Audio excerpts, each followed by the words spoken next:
মাদ্রাসা স্কুলের স্টুডেন্ট এখানে পরীক্ষা দিচ্ছে, ওদেরকে তো ঘড়ি নিতে দিচ্ছে না, শুধু জলের বোতল অ্যালাউ করেছে এটা।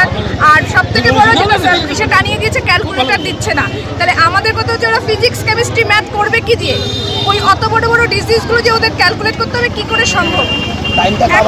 ওদের অভ্যাস হয়ে গেছে ঘড়ি দেখে একটা কোশ্চেন ইসে করা, ঘড়িটা বন্ধ করে দিয়েছে। ওরা কি করে, তো এমনিতেই পাজল হয়ে যাচ্ছে।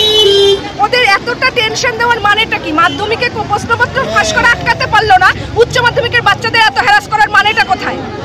দোষ করবে ওরা। প্রশাসন কি করে, আমাদের শিক্ষামন্ত্রী কি করে এত বড় একটা সার্কুলেশন বাচ্চাদের মরাল না দেখে ডিক্লেয়ার করে দিল? এটা তো কোনো ইস্যু না। একটা বাচ্চা ঠান্ডা মাথা সুস্থ খেয়ে দিয়ে পরীক্ষা দিতে আসবে, প্রত্যেকটা বাচ্চা এমডি স্টমাকে পরীক্ষা দিতে আসলো। একটা বাচ্চা অসুস্থ হলে দায় কে নেবে? বাচ্চার গার্জিয়ানরা কতটা টেনশনে 3 ঘন্টা কাটাবে এটা ইসে করেছে। এসি ঘরে রুমে বসে অনেক ইসে করা যায়, নিয়ম কানুন করা যায়, কিন্তু একটা মা হয়ে উনি সেখানে দেখুন একটা বাচ্চা যখন না খেয়ে পরীক্ষা দিতে ঢুকলো তখন মাতার মনটা কেমন লাগে? সবথেকে বড় কথা এটা যে বাচ্চারা কতটা টেনশন নিয়ে ভেতরে গেল যে বাবা মা আমাকে বসিয়ে দিতে পারলো না, আমাকে শান্তি মতন আমার বাবা মা বসিয়ে দিতে পারলো না, খাইয়ে দিতে পারলাম না, একটা মোবাইল নিতে দেবে না, একটা ঘড়ি নিতে দেবে না, ক্যালকুলেটর নিতে দেবে না। এটা কি মগের মূল্য চলছে?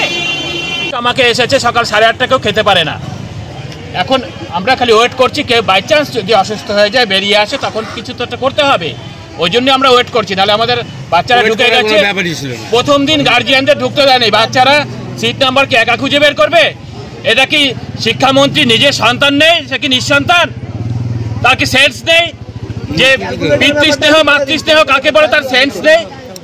নিয়ন্ত্রণ করলে আমরা তো দাঁড়িয়ে আছি, আমরা বাচ্চাগুলির জন্য যে বাচ্চাগুলি 1 ঘন্টা পরে ওদের 8:30 বাজে 10টা ওদের খাতা দেবে, 10টা থেকে পরীক্ষা শুরু হবে। বাই চান্স প্রত্যেকটা বাচ্চা এমটি আমাকে এসেছে পরীক্ষা দিতে, সকাল 8:30 খেতে পারে না, অসুস্থ হয়ে যদি চলে আসে তখন আমাদের তো ট্যাকেল করতে হবে। ওই জন্য আমরা ওয়েট করছি বাচ্চাগুলির জন্য 1 ঘন্টা। এই রাস্তায় কোনো পুলিশি ব্যবস্থা ছিল না? না, পুলিশি ব্যবস্থা ছিল না, আমরাই অবরোধ করেছি, পরে পুলিশ এসেছে, এখন আমরাই অবরোধ করে আছি।